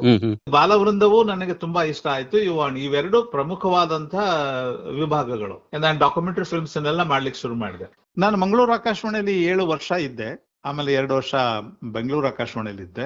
ನಮ್ ಜೊತೆ ಯಾರ್ಯಾರು ಕೆಲಸ ಮಾಡ್ತಾರೆ ಅನ್ನೋದು ಬಹಳ ಒಳ್ಳೆ ಪರಿಣಾಮ ಬೀರುತ್ತೆ ನಮ್ಮ ಮೇಲೆ ಅಂತಾನು ನಾನು ಅಂದ್ಕೋತೇನೆ. ನಾನ್ ಕೆಲಸ ಮಾಡ್ತಾ ಇದ್ದಾಗ ನಾಗಭೂಷಣ್ ಅಂತ ಒಬ್ರು ಇದ್ರು. ಅವರು ಅದಕ್ಕಿಂತ ಮುಂಚೆ ದೆಹಲಿಯಿಂದ ವಾರ್ತೆಗಳನ್ನು ಓದ್ತಾ ಇದ್ರಂತೆ. ಅವರು ಕೂಡ ತುಂಬಾ ವಿಚಾರವಂತರು, ಹಿರಿಯರಿಗಾಗಿ ಭಾಷಣ ಅಂತೀವಲ್ಲ ಆ ವಿಭಾಗವನ್ನ ಮುಖ್ಯವಾಗಿ ನೋಡ್ಕೊಳ್ತಾ ಇದ್ರು. ನನಗೂ ಅವ್ರಿಗೂ ತುಂಬಾ ಒಡನಾಟ, ಯಾಕಂದ್ರೆ ನಮ್ಮ ವಿಚಾರಧಾರೆಗಳು ಒಟ್ಟಿಗೆ ಸೇರ್ತಾ ಇದ್ವು. ಜಯಶ್ರೀ ಶಾನ್ಭೋಗ್ ಅಂತ ಇನ್ನೊಬ್ರು ಇದ್ರು. ಒಂಥರ ಸಮಾನತೆಯ ಅಥವಾ ಏನಂತೀವಿ ಮಹಿಳಾ ಸಮಾನತೆ ಅಥವಾ ಮಹಿಳಾ ಸ್ವಾತಂತ್ರ್ಯದ ಪ್ರತೀಕ ಅನ್ನಬಹುದು. ತುಂಬಾ ಸ್ವತಂತ್ರವಾದಂತ ಮನೋಭಾವ, ತುಂಬಾ ಶಾಂತ ಸ್ವಭಾವ, ತುಂಬಾ ಒಳ್ಳೆ ಕನ್ನಡನೂ ಇತ್ತು. ಅವರು ಕೂಡ ನಮ್ಮ ಹಾಗೇನೆ ಯೋಚನೆ ಮಾಡುವಂಥವ್ರು. ನಾವು ಸಾಮಾನ್ಯವಾಗಿ ಎಲ್ಲಾದ್ರೂ ಮಾಡಿದ್ರೆ ಕಾರ್ಯಕ್ರಮಗಳ ಬಗ್ಗೆ ಚರ್ಚೆ ಮಾಡಿದ್ರೆ, ಮೀಟಿಂಗ್ ಅಲ್ಲಿ ನಮ್ಮ ಕಾರ್ಯಕ್ರಮಗಳನ್ನು ಸಮರ್ಥಿಸ್ಕೊಂಡ್ರೆ ಸಹಜವಾಗಿನೇ ನಾವು ಪರಸ್ಪರ ಒಂಥರ ಸಮರ್ಥನೆ ಕೊಟ್ಕೋತಾ ಇದ್ದೀವಿ ಅಂತ ಹೇಳ್ಬಹುದು. ಮೈಸೂರಿಗೆ ಯಾವ್ದೋ ಒಂದು ಸಂಸ್ಥೆಯವರು ನನಗೆ ಮೈಸೂರಿಗೆ ಕರ್ಕೊಂಡು ಹೋದ್ರು. ಅಲ್ಲಿ ಇಂಡಸ್ಟ್ರಿಗಳಲ್ಲಿ ನಾವು ಇದು ಶೂಟಿಂಗ್ ಮಾಡ್ಬೇಕಾಗಿತ್ತು. ನಮ್ಮ ಸ್ನೇಹಿತರು ಹೋಗಿ ಯಾವ್ದೋ ಒಂದು ಪರ್ಟಿಕ್ಯುಲರ್ ಇಂಡಸ್ಟ್ರಿಯಲ್ಲಿ ಮೈಸೂರಲ್ಲಿ ಮಾತಾಡ್ಸ್ಕೊಂಡು ಬಂದಿದ್ರು. ಶೂಟಿಂಗ್ ಕ್ರ್ಯೂನ ಕ್ಯಾಮ್ರಾಮನ್ ಅವರು ಇವರೆಲ್ಲ ಕರ್ಕೊಂಡು ಹೋದಾಗ ಇಲ್ಲ ಆಗೋದಿಲ್ಲ, MDಗಳು ಒಪ್ತಾ ಇಲ್ಲ ಅಂದ್ಬಿಟ್ರಪ್ಪ. ನಾನು ಅದೇಂಗ್ರಿ ಪರ್ಮಿಷನ್ ಕೊಟ್ಟಿದ್ದೇನೆ ಅಂತ ಈಗ ಒಪ್ಪಲ್ಲ, ನಾನೇ ಮಾತಾಡ್ಸ್ತೀನಿ ರೀ ಅಂತ ನಾನೇನ್ ಮಾಡಿದೆ, ಒಳಗಡೆ ಹೋದೆ. ನಾನು ರಿಕ್ವೆಸ್ಟ್ ಮಾಡ್ತೀನಿ ಬಿಡಿ ಅಂತ. ಒಳಗಡೆ ಹೋದ್ರೆ ನಾನು ಅವ್ರ MD ಚೇಂಬರ್ ಎಂಟರ್ ಆಗ್ತೀನಿ ತಮ್ಮ. ಎಂಟ್ರ ಆದ ಕೂಡ್ಲೇನೆ ಆ ವ್ಯಕ್ತಿ ನನ್ನನ್ನು ಹಿಂಗೆ ಬೆರಗುಗಣ್ಣಿಂದ ನೋಡಿದವ್ರೆ ಎದ್ದು ನಿಂತ್ಕೊಂಡ್ಬಿಟ್ರು. ಸರ್ ನಮಸ್ಕಾರ ಅಂದೆ. ಅವ್ ಬಂದು ಅಪ್ಕೊಳ್ಳೋದೊಂದು ಬಾಕಿಯಪ್ಪ. ನಾನು ಇದೇನಿಂದು ಕರಾಮತ್ತು ಅಂತ ನೋಡಿದ್ರೆ ಸಾರ್ ಅಂತ ಶುರು ಮಾಡಿ, ಅವರು ಮಂಗಳೂರು ಪಾಲಿಟಿಕ್ ನಲ್ಲಿ ವಿದ್ಯಾರ್ಥಿ ಆಗಿದ್ರಂತೆ, ಯುವವಾಣಿ ಕಾರ್ಯಕ್ರಮದಲ್ಲಿ ಬಂದಿದ್ರಂತೆ. ನಾನು ತುಂಬಾ ಚೆನ್ನಾಗಿ ಮಾಡ್ತೀನಿ ಅಂತ ಬೆಂಚ್ ಚಪ್ಪರ್ಸಿದ್ನಂತೆ. ಅದೆಲ್ಲ ನೆನೆಸ್ಕೊಂಡ್ಬಿಟ್ಟು ಪಾಪ ಎಷ್ಟು ಉದ್ವೇಗದಿಂದ ಮಾತಾಡಿದ್ರು. ಅವಾಗ ನೋಡಪ್ಪ ನಂದೊಂದು, ನೀವು ಎಲ್ಲಾರ ಶೂಟ್ ಮಾಡ್ಕೊಳ್ಳಿ ಸರ್, ನಿಮ್ದೇ ಕಂಪ್ನಿ ಅಂದ್ಕೊಳ್ಳಿ ಸರ್. ಈ ತರದ ಹಲವಾರು ಅನುಭವಗಳು ಆದಾಗ ಏನಾಗುತ್ತೆ, ಒಬ್ಬ ಆಕಾಶವಾಣಿಯಲ್ಲಿ ಕೆಲಸ ಮಾಡಿದ ಒಂದು ಜೀವನ ಸಾರ್ಥಕ ಅನ್ಸ್ಬಿಡುತ್ತೆ. ನನಗೆ ಅವಾಗ ಏನಾಯ್ತಂದ್ರೆ, ಸ್ವತಂತ್ರವಾಗಿ ಪ್ರಸಾರ ಮಾಡೋದಕ್ಕೆ 2-3 ಶಾಖೆಗಳು ಸಿಕ್ಬಿಟ್ವಲ್ಲ, ವಿಭಾಗಗಳು. ಆಮೇಲೆ ನಾನು ಮೂಲಭೂತವಾಗಿ ವೈಜ್ಞಾನಿಕ ಮನೋವೃತ್ತಿ ಉಳ್ಳವನು, ಅದನ್ನ ಪ್ರಸಾರ ಮಾಡೋದ್ರ ಬಗ್ಗೆ ಕೂಡ ತುಂಬಾ ಧ್ಯೇಯ ಇಟ್ಕೊಂಡಿರೋನು. ನಾನು ಮಾಡಿದ ಮೊದಲನೇ ಕೆಲಸ ಏನು ಅಂತಂದ್ರೆ, ತಮಗೆಲ್ಲ ಗೊತ್ತಾಗ್ಲಿ, ನಾನು ಆಕಾಶವಾಣಿ ಸೇರೋದಕ್ಕೆ ನನ್ನ ಕೆಲವು ಸ್ನೇಹಿತರುಗಳು ಬೇಡ ಅಂತ ಹೇಳ್ತಾ ಇದ್ರು. ಆಕಾಶವಾಣಿ ಸೇರ್ಬೇಡ, ಅಲ್ಲಿ ನಿನ್ಗೆ ಅವಕಾಶವೇ ಇರುದಿಲ್ಲ, ಬಹಳ ರಿಸ್ಟ್ರಿಕ್ಷನ್ ಇರುತ್ತೆ ಅಂದ್ರು. ನನಗೆ ಅವಾಗ ಒಂದು ಪರ್ಮನೆಂಟ್ ಕೆಲಸ ಬೇಕಾಗಿತ್ತು, ತುಂಬಾ ಕಷ್ಟದಲ್ಲಿದ್ದೆ, ಎಲ್ಲವೂ ಟೆಂಪರರಿ ಕೆಲಸಗಳು ಮಾಡಿದ್ದು. ನಾನಂದು ಇಲ್ಲಪ್ಪ, ನಾನು ಸೇರ್ಕೊಂಡ್ಬಿಡ್ತೀನಿ, ಆಮೇಲೆ ಏನಾದ್ರೂ ತುಂಬಾ ತೊಂದರೆ ಆದ್ರೆ ನಾನು ಬಿಡೋದು ಸುಲಭ ಅಲ್ವಾ, ಸಿಗೋದ್ ಕಷ್ಟ ಅಂತ ನಾನು ಸೇರ್ಕೊಂಡೆ. ಆಮೇಲೆ ನಾನು ಮಾಡಿದ ಮೊದಲನೇ ಕೆಲಸ ಏನಂದ್ರೆ, ಆಕಾಶವಾಣಿ ಕಾರ್ಯಕ್ರಮಗಳಿಗೆ ಸಂಬಂಧಪಟ್ಟ ಹಾಗೆ ಏನಾದ್ರೂ ಒಂದು ನೀತಿ ಸಂಹಿತೆ ಅಂತ ಇರುತ್ತೆ, ಅಷ್ಟು ಜ್ಞಾನ ನನಗಿತ್ತು. ಅದನ್ನ ನೀವು ದಯವಿಟ್ಟು ಇದ್ರ ಕೊಡಿ ಅಂತ ನಮ್ಮ ಅಡ್ಮಿನಿಸ್ಟ್ರೇಷನ್ ಕೇಳ್ಬಿಟ್ಟು ಒಂದು AIR ಕೋಡ್, ಆಕಾಶವಾಣಿ ಕೋಡ್ ಅಂತ ಒಂದು 2 ಪುಟದ ಒಂದು ದಾಖಲೆ ಇದೆ. ಅದು ನಮಗೆ ಕಾನ್ಸ್ಟಿಟ್ಯೂಷನ್ ಇದ್ದಂಗೆ. ಅದನ್ನ ತೆಗೆದು ಓದಿದ್ರೆ ಅದರಲ್ಲಿ ಏನು ಮಾಡಬಾರ್ದು ಅಂತ 4-5 ರಿಸ್ಟ್ರಿಕ್ಷನ್ ಇದ್ವೇ ವಿನಃ ಅದು ಎಲ್ಲಾ ನ್ಯೂಸ್ ಪೇಪರ್ಗಳಿಗೂ ಉಂಟು. ಆದ್ರೆ ಏನ್ ಮಾಡ್ಬೇಕು ಅನ್ನೋದ್ರ ಬಗ್ಗೆ ಸ್ಕೈ ಇಸ್ ದಿ ಲಿಮಿಟ್ ಅಂತೀವಲ್ಲ, ಸೊ ವೈಜ್ಞಾನಿಕವಾದ್ದು, ಸಾಂವಿಧಾನಿಕವಾದ್ದು, ಜನಪರವಾದ್ದು, ಸಮಾಜಮುಖಿಯಾದ್ದು ಮಾಡೋದಕ್ಕೆ ಏನೇನೇನೂ ಅಭ್ಯಂತರ ಇರಲಿಲ್ಲ. ಅವ್ರೆಲ್ರಿಗೂ ಸಾಧ್ಯ ಆಗುವಂತ ಕೆಲಸವನ್ನ ಲಕ್ಷಾಂತರ ಜನಕ್ಕೆ ಮುಟ್ಟಿಸೋದಕ್ಕೆ ನನಗೆ ಆಕಾಶವಾಣಿಯಲ್ಲಿ ಸಾಧ್ಯ ಆಯಿತು. ಇದು ನನ್ನ ಆರಂಭದ ಕೆಲವು ಅನುಭವಗಳು. ಈಗ ಪ್ರಸಾರ ಪೂರ್ವ ಮತ್ತು ಪ್ರಸಾರೋತ್ತರವಾಗಿ ಆಕಾಶವಾಣಿ ಮತ್ತು ಶ್ರೋತೃಗಳ ನಡುವಿನ ಸಂವಹನ ಹೇಗಿರ್ತಾ ಇತ್ತು, ಸಂಪರ್ಕ ಸೇತು ಈ ಬಗ್ಗೆ ಹೇಳಿ ಸರ್. ಏನು, ಅವಾಗ ನಾವು ಒಂಥರ ಅದೃಷ್ಟವಂತರು. ಸಾಮಾನ್ಯವಾಗಿ ನಾವಿದ್ದದ್ದೇ ಸುವರ್ಣ ಯುಗ ಅಂತ ಹೇಳುವಂತ ಅಭ್ಯಾಸ ಇದೆ ಅಂತ ಹೇಳ್ತಾರೆ. ಆದ್ರೂ ಕೂಡ ಖಂಡಿತವಾಗಿ ನಾವಿದ್ದದ್ದು ಒಂದು ಸುವರ್ಣ ಯುಗ ಅಂತ ನಾನು ಹೇಳ್ಬೇಕು. ಕಾರಣ ಅವಾಗ ಬೇರೆ ಮಾಧ್ಯಮಗಳ ಒಂದು ಸ್ಪರ್ಧೆ ತುಂಬಾ ಕಡಿಮೆ ಇತ್ತು. ಆಕಾಶವಾಣಿಗೆ ತುಂಬಾ ಅಂದ್ರೆ ತುಂಬಾ ಮನ್ನಣೆ ಇತ್ತು. ಆಕಾಶವಾಣಿಗೆ ಇದ್ದ ಮನ್ನಣೆ ಒಂದು ರೀತಿ ನಮಗೆ ಸಿಕ್ಕ ಮನ್ನಣೆ ತರ, ನಮಗೆ ಸಿಕ್ಕ ಧೈರ್ಯ ತರ ಇತ್ತು. ಎರಡನೇದಾಗಿ ನಮ್ಮ ಆಕಾಶವಾಣಿ 5-6 ಜಿಲ್ಲೆಗೆ ತಲುಪುವಂತ ಬೆಂಗಳೂರು ಆಕಾಶವಾಣಿನೂ ಅಲ್ಲ, ತುಂಬಾ ಚಿಕ್ಕ ಇದಕ್ಕೆ ಈಗ ಇದೆಯಲ್ಲ ಸಮುದಾಯ ರೇಡಿಯೋ ಇದೆಯಲ್ಲ ಚಿಕ್ಕ ಗ್ರಾಮಕ್ಕೆ ಆ ತರದ್ದು ಅಲ್ಲ. ಒಂದು ಜಿಲ್ಲೆ ಸಾಂಸ್ಕೃತಿಕ, ಭಾಷಿಕ ಮತ್ತು ಇತರ ದೃಷ್ಟಿಯಿಂದ ಒಂದು ದಟ್ಟವಾದಂತ ಅಸ್ಮಿತೆ ಇಟ್ಕೊಂಡಿರ್ತಕ್ಕಂಥ ಒಂದು ಜಿಲ್ಲೆ ದಕ್ಷಿಣ ಕನ್ನಡ ಜಿಲ್ಲೆ, ಉಡುಪಿಯೂ ಸೇರಿದ ಹಾಗೆ. ಹೊಸೂರಿನಿಂದ ಹಿಡಿದು ಕಾಸರಗೋಡು ಕೂಡ ನಮಗೆ ಬರ್ತಿತ್ತು ಅನ್ನೋದು ನಮಗೆ ಒಂದು ಅವಕಾಶ. ಆ ತರದ ಒಂದು ಜಿಲ್ಲೆಯಲ್ಲಿ ಕೆಲಸ ಮಾಡೋ ಅವಕಾಶ ಸಿಕ್ಕ ಕೂಡಲೇ ಏನಾಯ್ತು, ನಾನು ಪ್ರೋಗ್ರಾಮ್ ಎಕ್ಸಿಕ್ಯೂಟಿವ್ ಅಂತ ಹೇಳ್ಕೊಂಡ ನಂತರವೂ ಕೂಡ ಆಫೀಸಲ್ಲಿ ಇರ್ತಾನೆ ಇರ್ಲಿಲ್ಲ. ನೀವು ಯಾರಾದ್ರೂ ಭೇಟಿ ಮಾಡ್ಬೇಕು ಅಂತ ಬಂದ್ರೆ ಮೊದ್ಲೇ ಹೇಳಿ ಬರ್ಬೇಕು. ಯಾವಾಗ ನೋಡಿದ್ರು ನಾನು ಕ್ಷೇತ್ರದಲ್ಲಿ ಇರ್ತಾ ಇದ್ದೆ. ಅದು ಒಂದು ನನಗೆ ಅಭ್ಯಾಸ ಆಗಿ ಹೋಗಿತ್ತು. ಹೆಂಗೆ ಅಂದ್ರೆ ಯಾವ್ದಾದ್ರು ನಮ್ಮ ಇದು ಇದೆ ನೋಡಿ, ನಿಮ್ಮ ಸಾಕ್ಷರತಾ ಇಲಾಖೆ ಅವಾಗ ಬಹಳ ಜೋರಾಗಿ ಕೆಲಸ ಮಾಡ್ತಾ ಇತ್ತು. ಅವರು ಪಾಶವರೇ, ನಾವು ಬಸರೂರಿಗೆ ಹೋಗ್ತಾ ಇದ್ದೀವಿ, ನಮ್ ಜೊತೆ ಬರ್ತೀರಾ ಅಂದ್ರೆ ಹೊರಟ್ಬಿಡೋದು. ಅವ್ರು ಕಾರಲ್ಲಿ ಕರ್ಕೊಂಡು ಹೋಗ್ತಾ ಇದ್ರೆ ನಾನು ಒಂದು ಟೇಪ್ ರೆಕಾರ್ಡರ್ ಬಾಗ್ಲಲ್ಲಿ ಇಟ್ಕೊಂಡೋದು ಹೋಗ್ಬಿಡೋದು. ಅವಾಗ ಸುಲಭ ಅಲ್ಲ. ಅಲ್ಲಿ ಹೋದ್ಮೇಲೆ 1, 2, 3 ಕಾರ್ಯಕ್ರಮ ಮಾಡ್ಕೊಳ್ಳೋದು, ಒಂದಷ್ಟು ಕಲಾವಿದರನ್ನ ಗುರ್ತಿಸೋದು, ವಾಪಸ್ ಬರೋದು. ನನಗೆ ಕಲಾವಿದರ ಕೊರತೆ ಯಾವತ್ತೂ ಇರ್ಲಿಲ್ಲ ಆಕಾಶವಾಣಿ, ಅದರಲ್ಲೂ ಯುವವಾಣಿಯಲ್ಲಿ ಮಕ್ಕಳ ಕಾರ್ಯಕ್ರಮದಲ್ಲಿ. ಆಯಾ ಇಲಾಖೆಯ ಅಧಿಕಾರಿ ಏನೋ ಅಂತ ಅಂದ್ಕೋತಾ ಇದ್ರು, ಅಷ್ಟು ಆತ್ಮೀಯವಾಗಿ ಕೂಡ. ಆಮೇಲೆ ನಾಟಕ ತಂಡಗಳು, ಯಕ್ಷಗಾನ ತಂಡಗಳು, ಕಾಲೇಜುಗಳು, ಯೂನಿವರ್ಸಿಟಿ ಸಿಕ್ಕಲ್ಲಿ ನುಗ್ಗಿ ಹೋಗೋದು. ಸೊ ಹಂಗಾಗಿ ನಾನಿನ್ನು ಕಾರ್ಯಕ್ರಮ ಶುರುನೇ ಮಾಡಿರ್ಲಿಕ್ಕಿಲ್ಲ, ಐಡಿಯಾನೇ ಮಾಡಿರ್ಲಿಕ್ಕಿಲ್ಲ. ಆದ್ರೆ ಜನ ನನ್ನನ್ನ ನೋಡಿದ್ರು, ನಾನು ಅವ್ರು ನೋಡಿದ್ದೆ. ಫೀಲ್ಡ್ ನಿಂದಲೇ ನನಗೆ ಅವರಿಗೆ ಬೇಕಾದ ಕಾರ್ಯಕ್ರಮ ಏನು ಅನ್ನುವಂತ ಒಂದು ಪರಿಕಲ್ಪನೆ ಮೂಡ್ತಾ ಇತ್ತು. ಆಮೇಲೆ ನಾನು ಅದನ್ನ ಬಳಸ್ಕೊಂಡು ಕಾರ್ಯಕ್ರಮಗಳನ್ನ ಮಾಡ್ತಾ ಇದ್ದೆ. ಅವರ ವಿಳಾಸ, ಪರಿಚಯ ಎಲ್ಲ ಇಟ್ಕೊಂಡ್ ಬರ್ತಾ ಇದ್ದೆ. ಜನರನ್ನ ವ್ಯಾಪಕವಾಗಿ ಇದರಲ್ಲಿ ಒಳಗೊಳ್ಳುವ ಹಾಗೆ ಮಾಡ್ತಾ ಇದ್ದೆ. ಈಗ ಆಕಾಶವಾಣಿ ಒಂದು ಪರಿಭಾಷೆಯಲ್ಲಿ ಹೇಳುವಾಗ ಟ್ಯಾಲೆಂಟ್ ಸರ್ಚ್ ಅಂತ ಏನ್ ಹೇಳ್ತೀವಿ, ಪ್ರತಿಭಾ ಶೋಧದ ಬಗ್ಗೆ, ಇದು ನಿಮಗೆ ನಿಮ್ಮ ಒಂದು ಸಾರ್ವಜನಿಕ ಸಂಪರ್ಕವೇ ಇದಕ್ಕೆ ಒಂದು ಹೆಚ್ಚಿನ ಶಕ್ತಿ ನೀಡಿತು ಅನ್ಬೋದಲ್ಲ ಸರ್? ಏನ್ ಕೊರತೆನೇ ಇರ್ಲಿಲ್ಲ. ನಾನು ಹೋಗ್ಲಿಕ್ಕೆ ಶುರು ಮಾಡ್ಬಿಟ್ನಲ್ಲ, ಆವಾಗ ಮೊದಲು ನೋಡಿ ಕೆಲವು ಕಾರ್ಯಕ್ರಮಗಳನ್ನ ಹಿಂಗ್ ಹಾಕೋತಾ ಇದ್ದೆ. ಯಾವ್ದಾದ್ರು ಒಂದು ಶಾಲೆಗೆ ನಾನು ಬರ್ತೀನಿ ಅಂತಂದ್ರೆ ದಯಮಾಡಿ ಬನ್ನಿ ಅಂತಿದ್ರ, ಹೋಗೋದು. ಅಲ್ಲಿ ನಿಮ್ಮಲ್ಲಿ ಸಾಮಾನ್ಯವಾಗಿ ಹಾಡು, ನಾಟಕ, ಪಾಠಕ ಅಂತಾರಲ್ಲ, ಆ ತರದ ಮಕ್ಕಳನ್ನ ಸೇರಿಸಿ ನಾನು ಮಾತಾಡ್ಸ್ತೇನೆ ಅಂದ್ರೆ ಎಲ್ಲ ಮಕ್ಕಳು ಕೂತ್ಕೊಂಡು ನಾನು ಹೋಗಿ ಅವ್ರನ್ನ ಮಾತಾಡ್ಸೋದು. ನಾನು ನೋಡಿದ ಕೂಡಲೇ ಚಂದು ಮಾವ ಅನ್ನೋರು. ನನ್ನ ಇದು ಮಕ್ಕಳ ಕಾರ್ಯಕ್ರಮದ ಹೆಸರು ಧ್ವನಿ ಕೇಳಿದ ಕೂಡಲೇ ಹೆಸರು ಹೇಳೋರಪ್ಪ. ಹೌದು ಅಂತ ಹೇಳಿ ಮಾತಾಡೋದಕ್ಕೆ ಶುರು ಮಾಡಿ, ನಿಮ್ಮಲ್ಲಿ ಏನೇನ್ ಮಾಡ್ತೀರಾ, ಏನ್ ಬೇಕಾದ್ರು ಮಾಡಿ, ಹಿಂಗೆ ಅಂತ ಹೇಳಿ ಅವರ ವಿಳಾಸ ತಗೊಂಡು ಇನ್ನೊಂದು ಅದೇ ತರ ಕಾಲೇಜುಗಳಿಗೆ ಹೋಗ್ತಾ ಇದ್ದೆ. ಅಲ್ಲ, ನೀವು ಆಕಾಶವಾಣಿಯಲ್ಲಿ ಮಾತಾಡುವಾಗ ಬಾಲವೃಂದದಲ್ಲಿ ನಮ್ಮ ಜೊತೆಗೆ ಮಾತಾಡ್ತಾ ಇದ್ದೀರಿ ಅನ್ನುವಂತ ಒಂದು ಭಾವನೆ ನಮಗೆ ಬರ್ತಾ ಇತ್ತು ಕೂಡ. ತುಂಬಾ ವಿಪರ್ಯಾಸದ ಸಂಗತಿ ಅಂತಂದ್ರೆ, ಸ್ಟುಡಿಯೋದಲ್ಲಿ ಕುತ್ಕೊಂಡು ಮಾತಾಡುವಾಗ ಎದುರುಗಡೆ ಒಂದು ಅಡ್ಡ ಗೋಡೆ ಇರ್ತದೆ ಅಷ್ಟೇ, ಒಂದು ನಿರ್ಜೀವವಾದ ಮೈಕ್ ಇರುತ್ತೆ. ಆದ್ರೆ ನೀವು ನಿಮ್ಮ ಆಡಿಯನ್ಸ್ ಅನ್ನ, ನಿಮ್ಮ ಶ್ರೋತೃಗಳನ್ನ ಕಲ್ಪಿಸ್ಕೋಬೇಕು. ಅದರಲ್ಲೂ ಕೂಡ ಮಾಸ್ ಆಡಿಯನ್ಸ್ ಅಲ್ಲ, ಒಬ್ಬಳೇ ಒಬ್ಬ ಪ್ರೀತಿಯ ಶ್ರೋತೃವನ್ನ ನೀವು ಕಲ್ಪಿಸ್ಕೊಂಡು, ಈಗ ಬಾಲವೃಂದದಲ್ಲಿ ಸುಮಾರು ಒಂದು 5-6ನೇ ತರಗತಿಯ ಒಂದು ಮಗುವನ್ನ ಕಲ್ಪಿಸ್ಕೊಂಡು ಮಾತಾಡ್ಬೇಕು. ಅಷ್ಟೇ ಪ್ರೀತಿಯಿಂದ ನೀವು ಮೈಕಿಗೆ ಮಾತಾಡ್ಬಿಟ್ರೆ ಸಾವಿರಾರು ಜನಕ್ಕೆ, ಯಾರ್ಯಾರು ಸಾವಿರಾರು ಜನ ಕೇಳಿಸ್ಕೊತಾ ಇದಾರಲ್ಲ, ಪ್ರತಿಯೊಬ್ಬರಿಗೆ ತನ್ನನ್ನು ಉದ್ದೇಶಿಸಿ ಮಾತಾಡ್ತಾ ಇದ್ದಾನೆ ಈ ಮಾಮ ಅನ್ನುವಂತ ಒಂದು ಭಾವನೆ ಮೂಡುತ್ತೆ. ಆ ಭಾವನೆ ಮೂಡಿಸೋ ಹಾಗೆ ನೀವು ಯುವವಾಣಿ ಆಗಿರ್ಲಿ, ಇದು ಮಕ್ಕಳ ಕಾರ್ಯಕ್ರಮ ಆಗಿರ್ಲಿ, ಇವನ್ ಒಂದು ನನ್ನ ಇದು ಏನು ಸ್ಪೀಚ್ ಆಗಿರ್ಲಿ, ಭಾಷಣ, ಆವಾಗ ಏನಾಗುತ್ತೆ ಅಂದ್ರೆ ಪ್ರತಿಯೊಬ್ಬರಿಗೂ ಕೂಡ ಇಲ್ಲ ಈ ವ್ಯಕ್ತಿ ನನ್ನನ್ನೇ ಆನಂದ ಅಂತ ಯುವವಾಣಿಯಲ್ಲಿ ನಂದು ಮಾಮ ಅಂತ ಹೇಳ್ಬಿಟ್ಟು ಇದ್ರಲ್ಲಿ ಇಲ್ಲ ನನ್ನನ್ನೇ ಉದ್ದೇಶಿಸಿ ಮಾತಾಡ್ತಾ ಇದ್ದಾರೆ ಅನ್ನೋಂತ ಭಾವನೆ ಮೂಡುತ್ತೆ. ನನಗೆ ಗೊತ್ತಿತ್ತು ನಮ್ಮ ಮಕ್ಕಳ ಕಾರ್ಯಕ್ರಮ ಮಕ್ಕಳನ್ನು ಉದ್ದೇಶಿಸಿ ಮಾಡಿದ್ರು, ತಾಯಂದ್ರು ಅದನ್ನ ಕೇಳಿಸ್ಕೊತಾ ಇದ್ರು ಅಂತ ನನಗೆ ಒಂದು ಸುಳ್ಳು ಸಿಕ್ತು. ನಾ ಮಾತಾಡ್ತಾ ಇರುವಾಗ, ನೋಡಿ ಮಕ್ಕಳೇ, ಅಲ್ಲಿ ನೋಡಿ ಬಾಗ್ಲಲ್ಲಿ ನಿಂತ್ಕೊಂಡು ಅಮ್ಮ ಕೂಡ ಕೇಳಿಸ್ಕೊತಾ ಇದ್ದಾರೆ, ಬನ್ನಿ ಅದ್ಯಾಕೆ ಹೆಂಗೆ ಕದ್ದು ಮುಚ್ಚಿ ಕೇಳಿಸ್ಕೊತೀರಿ, ಬಂದ್ಕೊಂಡ್ ಕುತ್ಕೊಂಡ್ಬಿಡಿ, ನೀವು ಕೂಡ ಕೇಳಿಸ್ಕೊಂಡ್ಬಿಡಿ ಅಂತ ಹೇಳಿದ್ರೆ, ಒಂದ್ಸಲ ಒಬ್ರು ಬರ್ದಿದ್ರು, ಪಾಷಾ ಅವ್ರೆ, ನಾವಲ್ಲಿ ನಿಂತ್ಕೊಂಡಿದ್ದು ನಿಮ್ಗೆ ಹೆಂಗ್ ಕಾಣಿಸ್ತಾ ಇತ್ತು ಅನ್ಸೋದು. ನಿಜ, ಅದು ವಾಸ್ತವ ಸನ್ನಿವೇಶ ಕೂಡ ಆಗಿರ್ತಾ ಇತ್ತು ಅದು.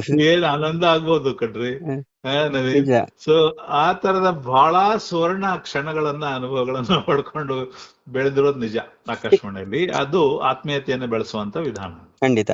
ಆಕಾಶವಾಣಿಯ ಒಂದು ಮೂಲ ಸೂತ್ರ ಮಾಹಿತಿ, ಶಿಕ್ಷಣ, ಮನರಂಜನೆಯ ಈ ನೆಲೆಯಲ್ಲಿ ಕಾರ್ಯಕ್ರಮಗಳು ಹೇಗೆ ರೂಪುಗೊಳ್ತಾ ಇದ್ವು? ಅದು ನಾವು ನನ್ನ ಮಟ್ಟಿಗೆ ಹೇಳೋದಾದ್ರೆ, ನಾನು ಬೇರೆ ಬೇರೆ ಕ್ಷೇತ್ರದಲ್ಲಿ ಈಗಾಗಲೇ ಸ್ವಲ್ಪ ಕೈಯಾಡಿಸಿ ಬಂದಿದ್ದೆ, ತರಬೇತಿ ತಜ್ಞನಾಗಿದೆ, ಭಾಷಾ ತಜ್ಞನಾಗಿದ್ದೆ, ನಾನು ಲಿಂಗ್ವಿಸ್ಟಿಕ್ಸ್ ನಿಂದ ಬಂದವನು, ಸಮುದಾಯ, ಇದೆಲ್ಲ ಕಾರಣದಿಂದಾಗಿ ಅವು ಮೂರು ಬೇರೆ ಬೇರೆ ಅನಿಸ್ತಾನೆ ಇರ್ಲಿಲ್ಲ.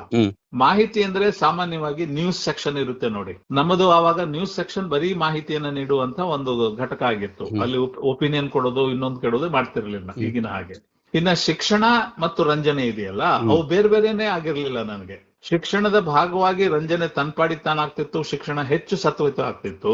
ಮನೋರಂಜನೆಯಲ್ಲಿ ಬರೀ ಹರಟೆ ಕೊಚ್ಚೋದು ಅಥವಾ ರಂಜನೆ ಮಾಡೋದು ಇರ್ಲಿಲ್ಲ, ಅದರಲ್ಲಿ ಶಿಕ್ಷಣವೂ ಇರ್ತಿತ್ತು. ನೀವೇ ಬಹುಶಃ ನೆನ್ಸ್ಕೊಂಡು ಹೇಳೋ ಹಾಗೆ ವಿಜ್ಞಾನ ಕಾರ್ಯಕ್ರಮದಲ್ಲಿ ವಿನೋದ ಹೇಗ್ ಬರೋಕ್ ಸಾಧ್ಯಪ್ಪ, ಆಕಾಶವಾಣಿಯಲ್ಲಿ ಬರ್ತಿತ್ತು. ವಿಜ್ಞಾನ ಕಾರ್ಯಕ್ರಮ ಮಾಡುವಾಗ ವಿನೋದವೂ ಅದ್ರ ಜೊತೆಗಿರೋದು, ಆದ್ರೆ ಬರೀ ತಲೆಹರಟೆ ವಿನೋದಕ್ಕೋಸ್ಕರ ಕಾರ್ಯಕ್ರಮ ಮಾಡೋ ಮನಸ್ಸು ನನಗಿರ್ಲಿಲ್ಲ. ಒಂದ್ ತುಂಬಾ ವಿಡಂಬನೆಯ ಹಾಸ್ಯದ ಒಂದು ಚಿಕ್ಕ ರೂಪಕ ಆಗಿದ್ರು ಕೂಡ ಎಲ್ಲೋ ಒಂದ್ ಕಡೆಗೆ ವಿಜ್ಞಾನದ ಅಂಶ ಏನಿದೆ, ಇದು ನೋಡಿ, ಇದು ವಿಜ್ಞಾನ, ಇದು ಜನಪ್ರಿಯ ವಿಜ್ಞಾನ, ಹಿಂಗೇನು ಹೇಳಕ್ ಹೋಗ್ತಿರ್ಲಿಲ್ಲ. ನಮಗ್ ಗೊತ್ತಿರುವಷ್ಟನ್ನ ಅದರಲ್ಲಿ ಹೆಣೆದು, ಅದರ ನೇಗೆ ಒಂದು ಭಾಗವಾಗಿ ಹೆಣೆದು ಹೇಳ್ಬಿಡ್ತಾ ಇದ್ವಿ. ಸೊ ಈ ಕಾರಣಕ್ಕೆ ನನ್ನ ಮಟ್ಟಿಗೆ ಆ ನಂತರದ ಇದೆಯಲ್ಲ ಶಿಕ್ಷಣ ಮತ್ತು ರಂಜನೆ, ಅವೆರಡು ಬೇರೆ ಬೇರೆ ಘಟಕಗಳಾಗಿ ಯಾವತ್ತೂ ತೋರ್ಲಿಲ್ಲ. ಬಹುಶಃ ನಾನು 100 ಲೇಖನಗಳನ್ನ, ವಿಜ್ಞಾನ ಲೇಖನಗಳನ್ನ ಬರೆದಿದ್ದೇನೆ, ಕಾಲಂಗಳನ್ನ ಬರೆದಿದ್ದೇನೆ, ಬಿಡಿ ಲೇಖನಗಳನ್ನ ಬರೆದಿದ್ದೇನೆ, ವರ್ಕ್ಶಾಪ್ಗಳನ್ನ ಮಾಡಿದ್ದೇನೆ. ಆಗ ಆ ರಂಜನೆ ಮತ್ತು ಶಿಕ್ಷಣ ಎರಡೂ ಸೇರಿ ಬಂದಾಗ ಪರಸ್ಪರ ಒಂದಕ್ಕೊಂದು ಬೆಂಬಲ ನೀಡುತ್ತವೆ ಅನ್ನುವಂತ ಒಂದು ಇದೆಯಲ್ಲ, ಕ್ರಮ ಇದೆಯಲ್ಲ, ನನಗೆ ಅಭ್ಯಾಸ ಆಗಿ ಹೋಗ್ಬಿಟ್ಟಿದೆ. ಈಗ ಕಾರ್ಯಕ್ರಮ ನಿರ್ಮಾಣದಲ್ಲಿ ತಮಗೆ ಎದುರಾದಂತಹ ಸವಾಲುಗಳು ಅಥವಾ ರೋಚಕ ಸಂಗತಿಗಳ ಬಗ್ಗೆ ಏನಾದರೂ ಸಂಕ್ಷಿಪ್ತವಾಗಿ ನೆನಪಿಸಿಕೊಳ್ಬೋದಾ ಸರ್? ಆರಂಭದಲ್ಲಿ ಕೆಲವು ದಿವಸ ಒದ್ದಾಡಿದೆ. ಅಂದ್ರೆ ಕೆಲಸ ಕಲಿಯೋದು ಒಂದಾಗಿತ್ತು, ಅಂದ್ರೆ ತಾಂತ್ರಿಕತೆ. ಅವಾಗ ರೆಕಾರ್ಡಿಂಗ್ ನಾವೇ ಮಾಡ್ಬೇಕು, ಎಡಿಟಿಂಗ್ ನಾವೇ ಮಾಡ್ಬೇಕು. ಈಗಿನ ತರ ಡಿಜಿಟಲ್ ಕಂಪ್ಯೂಟರ್ಗಳೆಲ್ಲ ಏನಲ್ಲ, ಅದರಲ್ಲಿ ಕೆಲಸ ಮಾಡಿದವರು ಟೇಪ್ನಿಂದ ಟೇಪಿಗೆ ಮಾಡಿ, ಆದ್ರೂ ಕೂಡ ಸಾಹಸ ಮಾಡಿ ಎಫೆಕ್ಟ್ಸ್ ಹಾಕೋದು. ಇಂಜಿನಿಯರ್ಸ್ ಇತ್ತಿದ್ರಲ್ಲಪ್ಪ, ಅವರು ಕೂಡ ಪ್ರೀತಿಯಿಂದ ಸಹಾಯ ಮಾಡಿ, ಏನಾದ್ರೂ ಒಂಚೂರು ಚಾಲೆಂಜ್, ಬನ್ನಿ ಸಾರ್ ಮಾಡುವ, ನೀ ಪಾಪ ಮಾಡ್ತೀರಂದ್ಮೇಲೆ. ಆಮೇಲೆ ಸಂಗೀತದ ವಿಭಾಗ, ವಾಸನ್ ಅಂತ ಒಬ್ರು ಸ್ನೇಹಿತರಿದ್ರು, ಅವರು ಮೃದಂಗ ಆರ್ಟಿಸ್ಟ್, ಅವರು ಸ್ವಲ್ಪ ಇದರಲ್ಲಿ ಸಂಗೀತದ ವಿಭಾಗದಲ್ಲಿ ಸ್ವಲ್ಪ ಮುಖ್ಯಸ್ಥರು ಅನ್ನೋ ತರಹ. ನಾನು ಏನೇನಾದ್ರೂ ಎಕ್ಸ್ಪೆರಿಮೆಂಟ್ ಮಾಡೋದು, ರೂಪಗಳನ್ನ ಮಾಡೋದು, ಏನೆಲ್ಲಾ ಎಕ್ಸ್ಪೆರಿಮೆಂಟ್ ಮಾಡಿದೀವಿ ತಮ್ಮ, ಅದಕ್ಕೆಲ್ಲ ಟಕ್ಕಂತ ಬಂದ್ಬಿಡೋರು. ಸೊ ಧ್ವನಿಯನ್ನೇ ವಿಜೃಂಭಿಸೋ ಹಾಗೆ ಮಾಡಿ, ಧ್ವನಿಯನ್ನ ಒಂದು ಮುಖ್ಯ ಪಾತ್ರವನ್ನಾಗಿ ಮಾಡಿ. ಒಂದು ಉದಾಹರಣೆ ಕೊಟ್ಟು ಹೇಳೋದಾದ್ರೆ, ಫ್ಯಾಮಿಲಿ ವೆಲ್ಫೇರ್ ಪ್ರೋಗ್ರಾಮಿನಲ್ಲಿ ವೀಣೆಯನ್ನ ಹೆಣ್ಣು ಆಗಿ, ಮೃದಂಗವನ್ನ ಗಂಡು ಆಗಿ ಪ್ರತಿನಿಧಿಸಿ, ಎರಡೇ ಮಕ್ಕಳು ಸಾಕು ಅನ್ನುವಂತ ಇದನ್ನ ನಾವು, ಅದಕ್ಕಿಂತ ಜಾಸ್ತಿ ಆದ್ರೆ ಅಪಸ್ವರ, ಅವಾಗ ಫ್ಯಾಮಿಲಿ ವೆಲ್ಫೇರ್ ಪ್ರೋಗ್ರಾಮ್ ಮಾಡ್ತಿದ್ವಿ ಅಲ್ಲ, ಅದನ್ನ ನಾವು ಮಾಡಿದ್ದುಂಟು ನಮ್ಮ ವಾಸನ್ ಅವರ ಜೊತೆ ಸೇರಿ. ರೋಚಕ ಅನ್ನುವಂಥದ್ದು ಪ್ರತಿ ಒಂದು ಕ್ಷಣ, ನಾ ಹೇಳಿದ್ನೆಲ್ಲ, ಹೊಸಬರನ್ನ ಕಂಡಾಗ್ಲೂ ರೋಚಕ, ಹಳಬರು ಸಾರ್ ನಿಮ್ ಕಾರ್ಯಕ್ರಮದಲ್ಲಿ ಬಂದಿದೆ ಅಂದಾಗ್ಲೂ ಕೂಡ ಖುಷಿ. ಆಮೇಲೆ ಸವಾಲ್ಗಳು ಅನ್ನೋದು ನಾನು ನಿಜವಾಗ್ಲೂ ಆ ತರ ಹೇಳಾರೆ. ಆದ್ರೆ ಒಮ್ಮೊಮ್ಮೆ ನಮಗೂ ಮತ್ತು ನಮ್ಮ ಹಿರಿಯರಿಗೆ ಒಮ್ಮೊಮ್ಮೆ ತಾತ್ವಿಕವಾದ ಅಂಶಗಳ ಮೇಲೆ, ಅವ್ರು ಸ್ವಲ್ಪ ಹಿರಿಯರು, ನಾವು ಸ್ವಲ್ಪ ಅವಾಗ ತುಂಬಾ ಇನ್ನ ಯಂಗ್ಸ್ಟರ್ಸ್. ಸೊ ಅವಾಗ ಸ್ವಲ್ಪ ತಾತ್ವಿಕವಾದ ಭಿನ್ನತೆ ಬರ್ತಿತ್ತು. ಸರ್ ದಯವಿಟ್ಟು ತಪ್ಪು ತಿಳ್ಕೊಬೇಡಿ, ಆಕಾಶವಾಣಿ ಕೋಲ್ಡ್ ಪ್ರಕಾರ ಇದು ಯಾಕೆ ಮಾಡಬಾರ್ದು ಅಂತ ತಾವು ಹೇಳ್ಬಿಟ್ರೆ ಖಂಡಿತವಾಗಿ ನಾನು ಪ್ರಸಾರ ಮಾಡೋದೇ ಇಲ್ಲ ಸರ್ ಇದನ್ನ ಅಂತ ಹೇಳ್ಬಿಡ್ತಿದ್ವಿ. ಅವ್ರು ಹಂಗಲ್ಲಪ್ಪ ಹಿಂಗಲ್ಲಪ್ಪ ಅಂದ್ರೆ, ಕ್ಷಮಿಸಿ ಸರ್, ಏನೋ ಮಾಡಿದ್ವಿ ಮಾಡ್ಬಿಡ್ತೀವಿ. ಈ ತರದ ಕೆಲವು ಕ್ಷಣಗಳನ್ನ ಬಿಟ್ರೆ ನನಗೆ ಆಕಾಶವಾಣಿ ಅನುಭವ ಬಹಳ ಅದ್ಭುತವಾಗಿತ್ತಪ್ಪ. ಈಗ ಪ್ರಸಾರ ತಂತ್ರಜ್ಞಾನ, ಈಗ ಧ್ವನಿ ಮುದ್ರಣ ಈಗಾಗಲೇ ಪ್ರಸ್ತಾಪ ಮಾಡಿದ್ರಿ. ಮೊದಲಾಗಿ ಇದರ ತಾಂತ್ರಿಕ ಪರಿಕರಗಳು ಮತ್ತು ತಮ್ಮ ಅವಧಿಯಲ್ಲಿ ಕಂಡ ಬದಲಾವಣೆಗಳು, ಒಂದು ರೀತಿಯ ಸ್ಥಿತ್ಯಂತರದ ಬಗ್ಗೆ ಏನಾದರೂ ಹೇಳ್ಬೋದಾ? ಇಲ್ಲ, ನಾವಿದ್ದ ಅಷ್ಟು 9 ವರ್ಷ ನಾನಿದ್ದೆ, 7 ವರ್ಷ ಮಂಗಳೂರು ಮತ್ತು 2 ವರ್ಷ ಬೆಂಗಳೂರು. ನಾನಿದ್ದ ಅಷ್ಟು ದಿನಗಳಲ್ಲಿ ಯಾವುದೇ ತರದ ಮೂಲಭೂತ ಬದಲಾವಣೆ ತಂತ್ರಜ್ಞಾನದಲ್ಲಿ ಅಂದ್ರೆ ಅದೇ ಸ್ಪೂಲ್ಗಳು ಇದ್ವು, ರೆಕಾರ್ಡಿಂಗ್ ಯೂನಿಟ್ ಆಗಿತ್ತು, ಮತ್ತೆ ಟರ್ನ್ ಟೇಬಲ್, ಇಂತಹ ಒಂದು ಪರಿಕರಗಳೇ ಇದ್ವು ಅಲ್ಲಿ. ಅವಾಗ ಮೈಕ್ಗಳಿದ್ವು, ಒಳ್ಳೆ ಮೈಕ್ಗಳು ಇದ್ವು. ಮೈಕ್ ಗಳನ್ನ ಹೆಂಗ್ ಅಡ್ಜಸ್ಟ್ ಮಾಡೋದು, ಕನೆಕ್ಟ್ ಮಾಡೋದು, ಮೇಲೆ ಕೆಳಗ್ ಮಾಡೋದು ಅನ್ನೋದಕ್ಕೊಂದು ಒಂದು ಕಂಟ್ರೋಲ್ ಇದು ಇತ್ತು, ಪ್ಯಾನಲ್ ಇತ್ತು. ಆಮೇಲೆ ದೊಡ್ಡ ದೊಡ್ಡ ಮಷಿನ್ಗಳು, ನೀವು ಹೇಳಿದ ಹಾಗೆ ದೊಡ್ಡ ಮಷಿನ್ಗಳು ಇದ್ವು, ನಾಗರದಂತ ಚಿಕ್ಕ ಮಷಿನ್ಸ್ ಇದ್ವು. ಆಮೇಲೆ ಬಗಲಲ್ಲಿ ಎತ್ಕೊಂಡು ಹೋಗುವಂತ ಪೋರ್ಟಬಲ್ ರೆಕಾರ್ಡರ್ಗಳು, ಚಿಕ್ಕ ಸ್ಪೂಲ್ಸ್ ಇದ್ವು ನೋಡಿ. ಆ ತರದ ಸ್ಪೂಲ್ಗಳು ಒಂದು ರೆಕಾರ್ಡರ್ ನನ್ಗೆ ಕೊಟ್ಟೆ ಬಿಟ್ಟಿದ್ರು, ಹೆಸರು ಬರ್ಸ್ಕೊಂಡು ಕೊಟ್ಬಿಟ್ಟಿದ್ರು. ನಾನು ಯಾವಾಗ ಬೇಕಾದ್ರೂ ಅದನ್ನ ಎತ್ಕೊಂಡು ಹೋಗ್ಬಿಡ್ಬೋದು. ಅದನ್ನ ಬಂದು ಅದನ್ನ ಟ್ರಾನ್ಸ್ಫರ್ ಮಾಡೋದು ಹೇಗೆ ಅಂತ ಕಲ್ಸ್ಕೊಟ್ಟಿದ್ರು ನಮ್ಮ ಸ್ನೇಹಿತರು. ಸೊ ಹಾಗಾಗಿ ನಾವಿದ್ದ ದಿನಗಳಲ್ಲಿ ಮಹಾ ವ್ಯತ್ಯಾಸ ಆಗಿರ್ಲಿಲ್ಲ. ಹ್ಮ್. ಆಮೇಲೆ ದೂರದರ್ಶನಕ್ಕೆ ಹೋಗ್ಬೇಕು ಅನ್ನೋ ಒಂದು ಆಸೆ ಮೂಡ್ತು, ಅಂದ್ರೆ ದೃಶ್ಯ ಮಾಧ್ಯಮದಲ್ಲಿ ಕೂಡ ಮಾಡ್ಬೇಕು ಅನ್ನೋ ಆಸೆ ಮೂಡ್ತು. ನನಗೆ ಟ್ರಾನ್ಸ್ಫರ್ ಮಾಡ್ಲಿಲ್ಲ. ಹ್ಮ್. ಆದ್ರೆ ಕೊನೆಗೆ ಅದೇನೇನೋ ಆಗಿ ದೆಹಲಿಗೆ ಹೋಗಿ ಹಿರಿಯರನ್ನ ಕೇಳ್ಕೊಂಡಾಗ ಆಯ್ತು ಆಕಾಶವಾಣಿಗೆ ಮಾಡ್ತೇವೆ, ದೂರದರ್ಶನಕ್ಕೆ ಆಗಲ್ಲ ಅಂದ್ರೆ ಆಕಾಶವಾಣಿ ಬೆಂಗಳೂರಿಗೆ ಮಾಡಿದ್ರು. ಆದ್ರೆ ಅಷ್ಟರಲ್ಲಿ ಸಣ್ಣದೊಂದು ಏನಾಗಿತ್ತು, ಡೈವರ್ಷನ್ ಆಗಿತ್ತು ನನ್ನ ಅಭ್ಯಾಸದ ಪ್ರಕಾರ. ಹ್ಮ್. ಅಲ್ಲಿ ಆಕಾಶವಾಣಿಯಲ್ಲಿ ಇರುವಾಗ್ಲೇ ನಾನು ಕೆಲವು ಸ್ನೇಹಿತರ ಜೊತೆಗೆ ಎಂ ಶಂಕರಪ್ಪ ಅಂತ ಒಬ್ರು ಫಿಲ್ಮ್ ಡೈರೆಕ್ಟರ್ ಇದ್ರು. ಅವ್ರ ಜೊತೆಗೆ ಅವರು ನನ್ ಸಹ ಬೇಕು ಅಂತೇಳಿ ಮಂಗಳೂರಿಗೆ ಬಂದಾಗ ಈ ಮಂಗಳೂರು ಪೋರ್ಟ್ ಟ್ರಸ್ಟ್ ಬಗ್ಗೆ ಒಂದು ಡಾಕ್ಯುಮೆಂಟರಿ ಮಾಡಿದ್ರು. ಅದಕ್ಕೆ ನನ್ ಸಹಾಯ ತಗೊಂಡ್ರು, ಸ್ಕ್ರಿಪ್ಟ್ ಬರೆಯೋದಕ್ಕೆ, ರಿಸರ್ಚ್ ಮಾಡೋದಕ್ಕೆ ನನ್ ಸಹಾಯ ತಗೊಂಡಿದ್ರು. ಆವಾಗ ನನಗೆ ಏನಾಗ್ಬಿಡ್ತು, ಒಂದ್ ಸ್ವಲ್ಪ ಡಾಕ್ಯುಮೆಂಟರಿ ಫಿಲ್ಮಿನ ಅಭಿರುಚಿ ಬಂದ್ಬಿಡ್ತು. ಹ್ಮ್. ಆ ನಂತರ ಬೆಂಗಳೂರು ಬಂದ ನಂತರ ಬಂದ ಹೊಸ್ತರಲ್ಲೇ ನಮ್ಮ ಒಬ್ಬ ಸ್ನೇಹಿತರು ತಮ್ಮ ಒಂದು 13 ಎಪಿಸೋಡ್ಗಳ ಒಂದು ಸೀರಿಯಲ್ಗಾಗಿ, ಅದು ಡೆವಲಪ್ಮೆಂಟ್ ಕಮ್ಯುನಿಕೇಶನ್ ಅಂದ್ರೆ ಸಣ್ಣ ಉಳಿತಾಯದ ಬಗ್ಗೆ ಒಂದು ಸೀರಿಯಲ್ ಜೇನುಗೂಡು ಅಂತ, ಅದಕ್ಕೆ 13 ಕಥೆಗಳು, ಚಿತ್ರಕಥೆ, ಸಂಭಾಷಣೆ ಎಲ್ಲ ಬರೆಸಿದ್ರು. ನಾನು ಅಸೋಸಿಯೇಟ್ ಡೈರೆಕ್ಟರ್ ಕೂಡ ಆಗೋ ಅವಕಾಶ ಕೊಟ್ರು, ನಂಜುಂಡೇಗೌಡರು ಅಂತ. ಚುಕ್ಕಿ ಚಂದ್ರಮ ಅನ್ನೋ ಒಂದು ಮಕ್ಕಳ ಸಿನಿಮಾಕ್ಕೆ ಸ್ಕ್ರಿಪ್ಟ್ ಬರ್ಸ್ಕೊಂಡ್ರು. ಅದಕ್ಕೆ ನನಗೆ ಆ ವರ್ಷದ ಬೆಸ್ಟ್ ಸ್ಕ್ರೀನ್ ಪ್ಲೇ ಅವಾರ್ಡ್. ಇದೆಲ್ಲ ನಾನು ಆಕಾಶವಾಣಿಯಲ್ಲಿ ಇದ್ಕೊಂಡೇ ಮಾಡ್ತಿದ್ದೆ. ನನಗಿದ್ದಕ್ಕಿದ್ದ ಹಂಗೆ ಇದು ಸರಿಯಲ್ಲ, ಟೂ ಟೈಮಿಂಗ್ ಆಕಾಶವಾಣಿ ಅಂತ ಸಂಸ್ಥೆ ಜೊತೆಗೆ ಟೂ ಟೈಮಿಂಗ್ ಮಾಡೋ ರಜೆ ತಗೊಂಡ್ ಮಾಡ್ತಿದ್ದೆ ಅಂದ್ರೂ ಸರಿಯಲ್ಲ ಇದು. ಆಮೇಲೆ ಎಲ್ಲಿ ನನ್ನ ಆಕಾಶವಾಣಿ ಕಾರ್ಯಕ್ರಮಕ್ಕೆ ಇದು ಚ್ಯುತಿ ಆಗ್ಬಿಡುತ್ತೋ ಅನ್ನೋ ರೀತಿಯ ಒಂದು ಅನುಮಾನ ಬಂದಿತ್ತು ಅನ್ನಿ, ಅಥವಾ ಸಿನಿಮಾ ಸೇರ್ಬೇಕು ಅನ್ನೋ ಆಸೆ ಆಗಿತ್ತು ಅಂತಾನು ಅಂದ್ಕೊಳ್ಳಿ. ನನಗೆ ಯಾವಾಗ ಬೆಸ್ಟ್ ಸ್ಕ್ರೀನ್ ಪ್ಲೇ ಅವಾರ್ಡ್ ಬಂತು, ನನ್ನ ಮೊದಲನೇ ಸ್ಕ್ರೀನ್ ಪ್ಲೇಗೆ ಬೆಸ್ಟ್ ಸ್ಕ್ರೀನ್ ಪ್ಲೇ ಅವಾರ್ಡ್ ಬಂತು, ಓ ನನಗೆ ಸಿನಿಮಾದಲ್ಲಿ ಅವಕಾಶ ಇದೆ ಅಂತ ಹೇಳ್ಬಿಟ್ಟು ನಾನು ನೌಕರಿ ಬಿಟ್ಬಿಟ್ಟೆ. ಆಕಾಶವನ್ನು ಬಿಡೋದು ಏನು ಸುಲಭದ ನಿರ್ಧಾರ ಏನು ಆಗಿರ್ಲಿಲ್ಲ, ಖಂಡಿತ ಅಲ್ಲ. ಅದು ಆಕ್ಚುಲಿ ಅಷ್ಟೊತ್ತಿಗೆ UPSC ಮೂಲಕ ಸೆಲೆಕ್ಟ್ ಆಗಿರೋ ನಾನು ಇಲಾಖೆಯಲ್ಲಿ ಪರ್ಮನೆಂಟ್ ಆಗ್ಬಿಟ್ಟಿದ್ದೆ. ಆದ್ರೆ ನನ್ನ ಮೊದಲಿಂದನೂ ಒಂಚೂರು ಸ್ವಭಾವದಲ್ಲಿ ಇದೇನೋ ಕೊಂಬೆಯಿಂದ ಕೊಂಬೆಗೆ ಹಾರೋ ಮಂಗನ ಹಾಗೆ ಬೇರೆ ಬೇರೆ ಕ್ಷೇತ್ರದಲ್ಲಿ ಹೋಗಿ ಟ್ರೈ ಮಾಡೋ ಅಭ್ಯಾಸ. ಅಂದ್ರೆ ಚಾಲೆಂಜಿಂಗ್ ಸಿಚುವೇಶನ್ ಹೆಚ್ಚು ಇಷ್ಟಪಡ್ತಾ ಇದ್ರಿ ಅನ್ಸುತ್ತೆ. ಗೊತ್ತಿಲ್ಲಪ್ಪ ಅದು. ಬಟ್ ಏನಂದ್ರೆ ಪ್ರತಿಯೊಂದು ಕ್ಷೇತ್ರ, ಹೊಸ ಕ್ಷೇತ್ರವು ಕೂಡ ನನ್ನನ್ನ ಅಪ್ಕೊಳ್ತು ನನ್ನನ್ನು ಸಾಕಿದ್ ದೊಡ್ಡವನ್ ಮಾಡ್ತು. ಈಗ ಪಾಷಾ ಅವ್ರೆ ನೀವ್ ಏನ್ ಮಾಡ್ತಾ ಇದ್ರಿ ಅಂದ್ರೆ ಹೆಂಗ್ ಹೇಳ್ಬೇಕು ನಾನು, ಯಾವ್ದನ್ನ ಹೇಳ್ಬೇಕು ನಾನು. ಆದ್ರೆ ಆಕಾಶವಾಣಿ ಬಿಡುವಾಗ ಖಂಡಿತವಾಗಿಯೂ ಕಷ್ಟದ ನಿರ್ಣಯ ಆಗಿತ್ತು. ದಕ್ಷಿಣ ಕನ್ನಡ ಜಿಲ್ಲೆಯಲ್ಲಿ ಹಾಸು ಹೊಕ್ಕು ಅನ್ನೋ ತರ ನಾನು ಕೆಲಸ ಮಾಡಿದ್ದು ನನ್ನನ್ನ ಮತ್ತೆ ಉಳಿಸ್ತು ತಮ್ಮ. ಹೆಂಗೆ ಅಂತೀರಾ, ನಾನು ಕೆಲಸ ಬಿಟ್ಟು ಒಂದು 3-4 ತಿಂಗಳಾಗಿದೆ. ಮಣಿಪಾಲ್ ನಿಂದ ಒಂದು ರಾಮಚಂದ್ರ ಕಾಮತ್ ಅನ್ನೋರಿಂದ ಒಂದು ಇದು ಬರುತ್ತೆ, ಒಂದು NGO ಅವರು, ಅವರಿಂದ ಫೋನ್ ಬರುತ್ತೆ, ಪಾಷಾ ಅವರೇ ನೀವು ನೌಕರಿ ಬಿಟ್ರಂತೆ. ಹೌದು, ಏನ್ ಮಾಡೋದಕ್ಕೆ ಬಿಟ್ಟಿದ್? ಇಲ್ಲ, ಹಿಂಗೇನೋ ಡಾಕ್ಯುಮೆಂಟರಿ ಎಜುಕೇಶನ್ ಫಿಲ್ಮ್ಸ್ ಮಾಡ್ಬೇಕಂತ ಮಾಡಿದ್ದೀನಿ ಕಾರಂತ್ರೆ. ಒಂದ್ ಕೆಲಸ ಮಾಡಿ, ಇಲ್ಲಿ ಬನ್ನಿ, ಒಂದ್ ಸ್ವಲ್ಪ ಕೆಲಸ ಇದೆ. ಬಸ್ ಹತ್ಕೊಂಡು ಹೋಗಿದ್ದೆ. ನನ್ನ ಪ್ರೊಫೆಷನಲ್ ಕೆಲಸ ಮತ್ತೆ ಶುರು ಆಗಿದ್ದು ಮಂಗಳೂರಿನಿಂದಲೇ, ದಕ್ಷಿಣ ಕನ್ನಡ ಜಿಲ್ಲೆಯಿಂದಲೇ. ಅಲ್ಲಿಂದ ನೋ ಲುಕಿಂಗ್ ಬ್ಯಾಕ್. ಅಂದ್ರೆ ಡೆವಲಪ್ಮೆಂಟ್ ಕಮ್ಯುನಿಕೇಶನ್, ಡೆವಲಪ್ಮೆಂಟ್ ಡಾಕ್ಯುಮೆಂಟರಿಯಲ್ಲಿ ಪಾಷಾ ಬಿಟ್ರೆ ಇನ್ನೊಂದು ಇಲ್ಲ ಅನ್ನೋ ತರ ಹೆಸರು ಕೂತ್ಬಿಟ್ಟು ಅಲ್ಲಿಂದ 143 ಡಾಕ್ಯುಮೆಂಟರಿಗಳನ್ನ ಮಾಡಿದ್ದೇನೆ. ಅದೇ ಅನುಭವ ಮುಂದುವರೆದು DSCRT ಜೊತೆ ಸಂಪರ್ಕ ಬೆಳೆದು 63 ಸಿಲೆಬಸ್ ಬೇಸ್ಡ್ ಸೈನ್ಸ್ ವಿಡಿಯೋಸ್ ಮಾಡಿದ್ದೇನೆ. ಯಾವ್ದಕ್ ಪೂರಕವಾಗಿ ಬಂತು ಅನ್ನೋದಕ್ಕೆ ಹೇಳಕ್ಕಾಗಲ್ಲ. ಸುಮಾರು 95ರ ಹೊತ್ತಿಗೆ ಒಂದು ಸಮುದಾಯ ರೇಡಿಯೋ ಅನ್ನುವಂತ ಒಂದು ಆಂದೋಲನ ದೇಶದಲ್ಲಿ ಶುರುವಾಗಿತ್ತು. ಒಂದು ರಾಷ್ಟ್ರೀಯ ಮಟ್ಟದ ಒಂದು ವಿಚಾರ ಸಂಕಿರಣ ಬೆಂಗಳೂರಿನಲ್ಲಿ ನಡೆಯಿತು. ಇದು ಅದರ ಆಗು ಹೋಗುಗಳು ಏನು ಎಂದು ಅದನ್ನ ಆಕ್ಚುಲಿ ಬೆಂಗಳೂರು ಡಿಕ್ಲರೇಷನ್ ಅಂತಲೇ ಕರೀತಾರೆ. ಸಮುದಾಯ ರೇಡಿಯೋ ಇತಿಹಾಸದಲ್ಲಿ ಬಹಳ ಮುಖ್ಯವಾದ ಡಿಕ್ಲರೇಷನ್ ಅದು. ಆ ಹೊತ್ತಿಗೆ ನನ್ನನ್ನು ಕೂಡ ಕರೆದಿದ್ರು. ನಾನು ಆಕಾಶವಾಣಿ ಬಿಟ್ಟಿದ್ದೀನಿ ಅಂತ ಗೊತ್ತಿತ್ತು. ಸ್ವಲ್ಪ ಡೆವಲಪ್ಮೆಂಟಲ್ ಆಗಿ ಯೋಚನೆ ಮಾಡ್ತಾನೆ ಮನುಷ್ಯ ಅಂತ ಕರೆದಿದ್ರು. ಒಮ್ಮೆ ಅದು ತಲೆಗೆ ಹೋದ ಮೇಲೆ I was one of the champions of ಸಮುದಾಯ ರೇಡಿಯೋ. ಕರ್ನಾಟಕದಲ್ಲಿ ಈಗ 24 ಸಮುದಾಯ ರೇಡಿಯೋಗಳು ಕೆಲಸ ಮಾಡ್ತಾ ಇವೆ. ಕೆಲವು ಸಕ್ರಿಯವಾಗಿ, ಕೆಲವು ಅಷ್ಟೊಂದು ಸಕ್ರಿಯ ಅಲ್ಲ. ಆದ್ರೆ ಅದರಲ್ಲಿ 7 ಸಮುದಾಯ ರೇಡಿಯೋಗಳನ್ನ ನಾನು ಏನಂತೀರಿ ಪ್ರವರ್ತನೆ ಮಾಡಿಕೊಟ್ಟಿದ್ದೀನಿ ಅಂತ ನನ್ಗೆ ಈಗಲೂ ಕೂಡ ಖುಷಿ ಆಗುತ್ತೆ.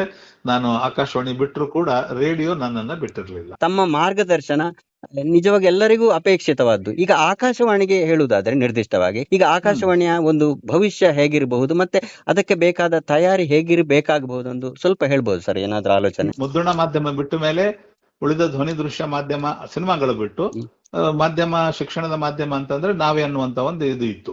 ಸೊ ಹಾಗಾಗಿ ನಾವು ಏನೇ ಮಾಡಿದ್ರು ಕೂಡ ಅದಕ್ಕೆ ತಕ್ಷಣ ಶ್ರೋತೃಗಳ ಬೆಂಬಲ ಸಿಗ್ತಾ ಇತ್ತು. ಆಮೇಲೆ ನಾವು ಒಂದು ಉಪಾಯ ಮಾಡ್ತೀವಿ ನೋಡಿ, 24 ಗಂಟೆ ಒಂದೇ ತರದ ಕಾರ್ಯಕ್ರಮ ಮಾಡಲ್ಲ ಆಕಾಶವಾಣಿಯಲ್ಲಿ. ಸ್ಪೆಷಲ್ ಆಡಿಯನ್ಸ್ ಪ್ರೋಗ್ರಾಮ್ ಅಂತ ಒಂದು ವಿಶೇಷ ಶ್ರೋತೃಗಳ ಕಾರ್ಯಕ್ರಮ ಅಂತ ಒಂದು ಕನ್ಸೆಪ್ಟ್ ಏನಿದೆಯಲ್ಲ, ಇಡೀ ದಿನ ಕುತ್ಕೊಂಡು ಕೇಳಿ ನಾವು ಹೇಳೋದಿಲ್ಲ, ಚಟ ಹಾಕ್ಸೋದಿಲ್ಲ ನಾವು.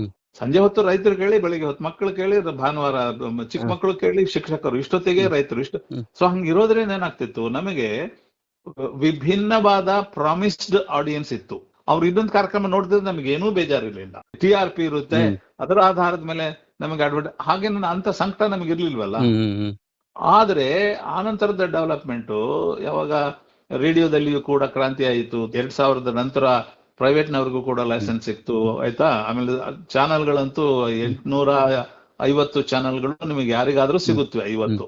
ಆಕಾಶವಾಣಿ ಸ್ಟೇಷನ್ ಇರುವಂತ ಕ್ಷೇತ್ರದಲ್ಲಿ 2 ಅಥವಾ 3 ಇತರ ಕಮರ್ಷಿಯಲ್ ರೇಡಿಯೋಗಳು ಕೂಡ ಕೇಳಿಸ್ತಾ ಇರ್ತವೆ. ಹೌದು. ಆಪ್ ಗಳನ್ನ ಬಳಸಿ ಜಗತ್ತಿನ ಯಾವುದೇ ಮೌಲ್ಯ ರೇಡಿಯೋ ಕೇಳಬಹುದು. ಈ ಬಾಹುಳ್ಯ ಪ್ರಯೋಜನಕಾರಿಯಾಗುತ್ತೆ ಅಂತ ನಾವೇನಾದ್ರೂ ಭಾವಿಸಿದ್ರೆ ಅದು ತಪ್ಪಾಗೋಯ್ತು. ಇದು ಅತಿ ಬಾಹುಳ್ಯ ಆಗೋಯ್ತು. ಅಂದ್ರೆ ಆಡಿಯನ್ಸ್ ಜೊತೆಗೆ ಪ್ರೀತಿಯಿಂದ ಮಾತಾಡಿದ್ರೆ ಒಳ್ಳೇದು ಅಂತ. ನಾವು ಏನ್ ಪ್ರೀತಿಯಿಂದ ಏನೇನು ಗದರಿಸಿ ಮಾತಾಡ್ತಿದ್ವಾ? ನಾವು ಶ್ರೋತೃಗಳಿಗೆ ಗೌರವ ಕೊಟ್ಟು ಪ್ರೀತಿ ಆಧಾರದಿಂದ ಮಾತಾಡ್ತಿದ್ವಿ ನಾವು.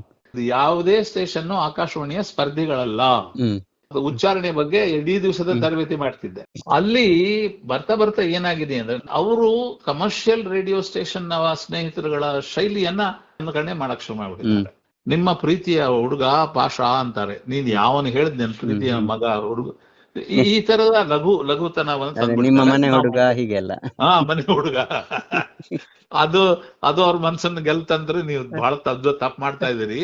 ಅವ್ರಿಗೆ ಬೇಕಾದ ಕಾರ್ಯಕ್ರಮ, ಪ್ರಯೋಜನಕಾರಿಯಾದ ಕಾರ್ಯಕ್ರಮ ಆದ್ರೆ ಹೌದಪ್ಪ ನೀನ್ ನಮ್ಮನೆ ಹುಡುಗ ಅಂತ ಅವ್ರು ಹೇಳ್ತಾರೆ, ನೀವ್ ಹೇಳೋದಲ್ಲ. ಈ ತರದ ಲಘುವಾದಂತಹ ಕೆಲವು ಇದನ್ನ, ಅದರಿಂದ ನಾವು ವಾಪಸ್ ಮತ್ತೆ ಬರೋದಾದ್ರೆ ಆಕಾಶವಾಣಿಯವರು ಏನು ಧೃತಿಗೆಡಬೇಕಾಗಿಲ್ಲ. ನಿರ್ದಿಷ್ಟ ಶ್ರೋತೃಗಳಿಗೆ ನಿರ್ದಿಷ್ಟ ಪ್ರಯೋಜನಕಾರಿಯಾದಂತಹ ಮತ್ತು ಬೇರೆ ಯಾವುದೇ ಚಾನಲ್ ಅವರು ಮಾಡಲಾರದಂತಹ ಸ್ಥಳೀಯವಾಗಿ ಬಹಳ ಸಂಗತವಾಗಿರ್ತಕ್ಕಂತಹ ಕಾರ್ಯಕ್ರಮಗಳನ್ನ ಮಾಡಬೇಕು. ಸಾರ್ವತ್ರಿಕ ಕಾರ್ಯಕ್ರಮಗಳನ್ನ ನಿಧಾನಕ್ಕೆ ಕಡಿಮೆ ಮಾಡಬೇಕು. ನೀವು ಯಾವ ಜಿಲ್ಲೆಯಲ್ಲಿ ಸಕ್ರಿಯರಾಗಿರ್ತೀರಿ ಆ ಜಿಲ್ಲೆಯಲ್ಲಿ ನೀವು ಮಾಡೋ ಕಾರ್ಯಕ್ರಮ ಇನ್ನೊಬ್ರು ಮಾಡಕ್ ಆಗೋದೇ ಇಲ್ಲ ಅನ್ನೋಷ್ಟು ವಿಶಿಷ್ಟವಾದಂತ ಕಾರ್ಯಕ್ರಮ ಮಾಡಬೇಕು. ವಿಶಿಷ್ಟ ಆಡಿಯನ್ಸ್ ಅನ್ನ ಬೆಳೆಸ್ಕೋಬೇಕು. 10,000 ಜನ ಆಡಿಯನ್ಸ್ ಇದ್ರು ಕೂಡ ನಿಮ್ ಜೀವನ ಸಾರ್ಥಕ. 1976ರಲ್ಲಿ ಶುರು ಆಯಿತು ಮಂಗಳೂರು ಆಕಾಶವಾಣಿ. ಆಗ್ನಿಂದ ಶುರು ಮಾಡಿ ತನ್ನ ಶ್ರೋತೃಗಳಿಗೆ ಎಲ್ಲಾ ತರದ ಮಾಹಿತಿ, ಶಿಕ್ಷಣ, ಮನೋರಂಜನೆ ನೀಡ್ತಾ ಬಂದಿರೋ ನಮ್ಮ ಮಂಗಳೂರು ಆಕಾಶವಾಣಿಗೆ ಈಗ 50 ವರ್ಷದ ಹರಿಯ. ಇದರ ಒಂದು 50 ವರ್ಷದ ಸಂಭ್ರಮವನ್ನು ಆಚರಿಸ್ತಾ ಇರೋ ಹೊತ್ತಿನಲ್ಲಿ ನಾನು ಇದರಲ್ಲಿ ಒಂದು ಸಣ್ಣ ಭಾಗವಾಗಿದ್ದೆ ಅಂತ ನೆನ್ಸ್ಕೊಳ್ಳೋದಕ್ಕೆ ತುಂಬಾ ಸಂತೋಷ ಆಗುತ್ತೆ. 1980ರಿಂದ 87ರವರೆಗೆ ನಾನು ಮಂಗಳೂರು ಆಕಾಶವಾಣಿಯಲ್ಲಿ ಇದ್ದೆ. ಒಂದೇ ಒಂದು ಜಿಲ್ಲೆಗೆ ಸೀಮಿತವಾಗಿದ್ದ ಆಕಾಶವಾಣಿ ಮಂಗಳೂರು. ನಾನು ಅಲ್ಲಿದ್ದಾಗ ಮಂಗಳೂರಿನ ವಿಶಿಷ್ಟವಾದಂತ ಕನ್ನಡ ಉಪಭಾಷೆ, ತುಳು ಕೊಂಕಣಿ ಭಾಷೆಗಳ ಒಂದು ಪರಿಚಯ, ಯಕ್ಷಗಾನದ ಅಭಿವೃದ್ಧಿ, ಕಾರಂತರು, ಕುಶು ಹರಿದಾಸ್ ಭಟ್ರು, ವಿವೇಕ ರೈ, UR ರಾವ್ ಅಂತ ದೊಡ್ಡ ದೊಡ್ಡ ವಿಜ್ಞಾನಿಗಳು, ಸಂಶೋಧಕರು ಮತ್ತು ಲೇಖಕರ ಪರಿಚಯ, ಒಡನಾಟ ನನ್ನನ್ನ ಈ ರೀತಿಯ ಬೆಳೆಸಿದ ಒಂದು ಅವಕಾಶ ನಮ್ಮ ಆಕಾಶವಾಣಿ ಮಂಗಳೂರಿಗಿದೆ ಅಂತ ಹೇಳಬಹುದು. 50ರ ಸಂಭ್ರಮವನ್ನು ಆಚರಿಸ್ತಾ ಇರ್ತಕ್ಕಂಥ ಆಕಾಶವಾಣಿಯಲ್ಲಿ ಈಗ ಇರ್ತಕ್ಕಂಥ ಸಹೋದ್ಯೋಗಿಗಳಿಗೆ, ಶ್ರೋತೃಗಳಿಗೆ ಎಲ್ರಿಗೂ ಒಳ್ಳೇದಾಗ್ಲಿ ಅಂತ ಹಾರೈಸ್ತೇನೆ. ನಮಸ್ಕಾರ. ಅಬ್ದುಲ್ ರೆಹಮಾನ್ ಪಾಷಾ ಎಂದರೆ ನಮಗೊಂದು ಜ್ಞಾನಕೋಶ.